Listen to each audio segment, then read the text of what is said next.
I'm Jim Helgendorf. My wife Elizabeth and I are continuing our journey of traveling together to a new America. Elizabeth passed away about a year and a half ago, but we're together still, heart to heart, moving together in life, in death, reaching out to people all across this country. You know, there's a new world coming, really struggling, crying for expression. In Illinois, the state of Illinois in 1858, there occurred a series of debates which became famous in American history. They were between Abraham Lincoln and Stephen Douglas. And during that year, 1858, they went up and down the state, 7 different locations holding debates, vying to be the U.S. Senator from Illinois.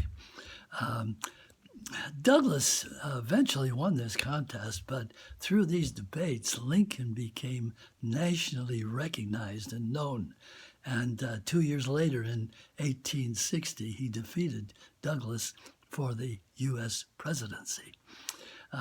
Earlier that year, in June, Lincoln had kicked off his campaign in Springfield. And then he stated in one of his famous speeches, quote, "A house divided against itself cannot stand. This government cannot endure permanently half slave and half free," end quote. So there's a big question was slavery. And Douglas had been the architect in 1854 of a law, the Kansas-Nebraska Act, which basically allowed the states that were to be entering in the West to become new states to determine by themselves whether they were going to be free states or slave states. And underlying this whole thing also, though, was this question of power.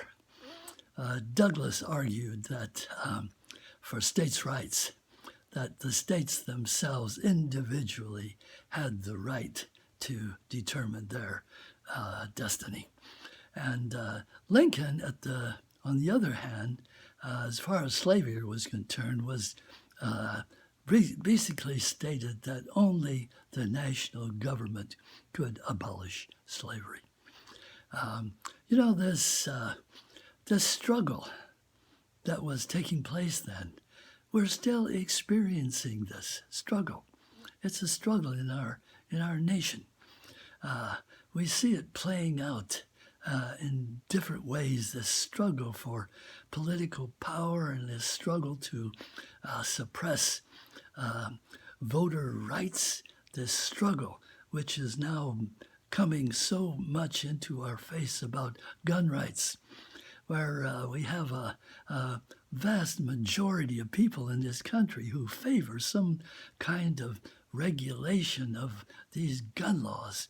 And on the other hand, a minority who is more and more grappling for naked power to determine just the opposite, and is motivated by power, by money, by greed, and beholden to corporations that are making millions and millions and hundreds of millions of dollars off the sale of these weapons.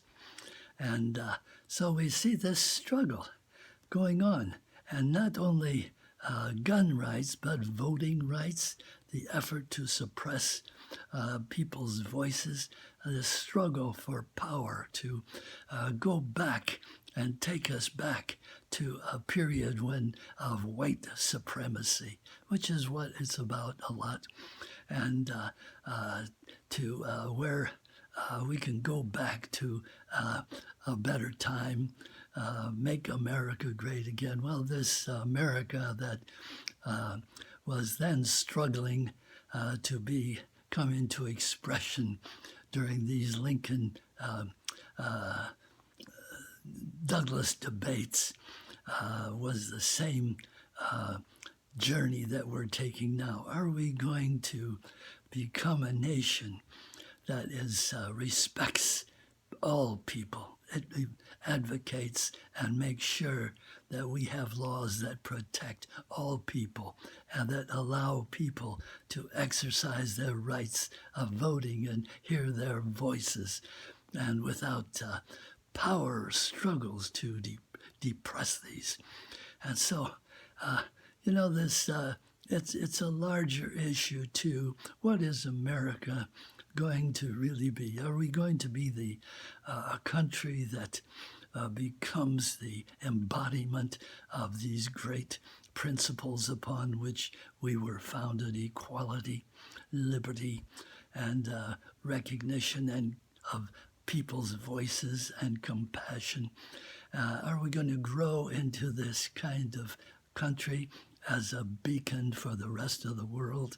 Or we are going back to a time of dead time, a dying time, a dead time that doesn't exist anymore, and we have to grow beyond it. And it's a question of each individual revolutionizing their life and growing into a larger life and compassionate life. This is a life of beyond nationalities, beyond race, beyond ethnicity, beyond religion, growing into who we really are: humanity, one human family, one global human family. This is the challenge. And to everyone, especially the youth, please keep faith with yourself. Keep faith with your greatest dreams for yourself and for others and for all of us and for America and for the world. Nam-myoho Renge Kyo.